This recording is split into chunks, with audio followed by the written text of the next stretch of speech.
আমন্ত্রণ জানাচ্ছি BCN news আপডেটে। সামাজিক মাধ্যমে গত কয়েকদিন ধরে একটি খবর ব্যাপক আলোচনার জন্ম দিয়েছে। বিভিন্ন ইউটিউব চ্যানেল ও ফেসবুক পেজে দাবি করা হচ্ছে কন্যা সন্তানকে নিয়ে নাকি সাকিব খানের বিরুদ্ধে প্রকাশ্যে ক্ষোভ প্রকাশ করেছেন চিত্রনায়িকা শবনম বুবলী। এমনকি কিছু ভিডিওতে আরও বলা হয়েছে সাকিব খান নাকি সন্তানের কোনো দায়িত্ব নিচ্ছেন না, এমনকি কন্যা সন্তানকে নিয়ে নানা মন্তব্য করেছেন। কিন্তু এসব দাবির পেছনে আসল সত্যটা কি, চলুন পুরো বিষয়টি একটু জেনে নেই।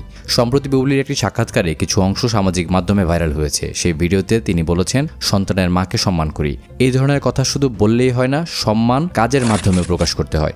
এছাড়া তিনি বলেন, একজন নারীর চরিত্র নিয়ে প্রশ্ন তোলা খুবই সহজ, আর অনেক সময় কাউকে ছোট করার জন্য এই পথটা বেছে নেওয়া হয়। সাক্ষাৎকারের আরেকটি অংশে বুবলীকে প্রশ্ন করা হয়েছিল সাকিব খানের সঙ্গে তার সম্পর্ক এবং অতীতে তাদের একসঙ্গে থাকা নিয়ে। জবাবে তিনি বলেছেন, তাকে বাসা থেকে বের করে দেওয়া হয়েছে এমন একটা দাবি সম্পূর্ণ মিথ্যা।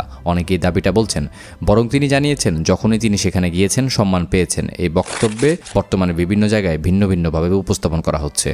এদিকে সামাজিক মাধ্যমে ভাইরাল হওয়া কিছু ভিডিওতে দাবি করা হচ্ছে সাকিব খান নাকি কন্যা সন্তানকে নিজের সন্তান হিসেবে স্বীকার করেন না কিংবা সন্তানের দায়িত্ব পালন করেন না। তবে এই ধরনের দাবির পক্ষে এখন পর্যন্ত কোনো নির্ভরযোগ্য প্রমাণ বা আনুষ্ঠানিক বক্তব্য প্রকাশ্যে পাওয়া যায়নি। ভাইরাল ভিডিওগুলোর অনেকগুলোতেই কোনো সূত্র উল্লেখ করা হয়নি, বরং বিভিন্ন সাক্ষাৎকারের ছোট ছোট অংশ জুড়ে নতুন একটি গল্প তৈরি করা হয়েছে। এখানেই দর্শকদের সতর্ক থাকা জরুরি, কারণ সামাজিক মাধ্যমে ভাইরাল হওয়া প্রতিটি ভিডিও বা শিরোনাম যে সত্য হবে এমন কোনো নিশ্চয়তা নেই।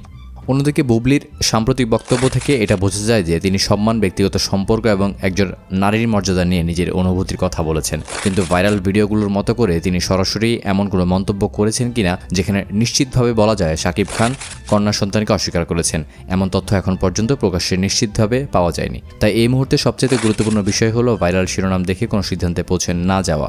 যদি ভবিষ্যতে এই বিষয়ে সাকিব খান, বুবলী বা তাদের সংশ্লিষ্ট কেউ আনুষ্ঠানিকভাবে নতুন কোনো বক্তব্য দেন, তাহলে সেটি হবে সবচেয়ে নির্ভরযোগ্য তথ্যের উৎস। আপনাদের কি মনে হয়, সামাজিক মাধ্যমে ভাইরাল হওয়ার এই দাবিগুলো কতটা বিশ্বাসযোগ্য, নাকি পুরো বিষয়টি অতিরঞ্জিত করে ছড়িয়ে দেওয়া হয়েছে? আপনার মতামত অবশ্যই কমেন্টে জানাবেন। আর এমন ভাইরাল খবরের সত্যতা যাচাই করার আপডেট পেতে আমাদের সঙ্গে থাকুন।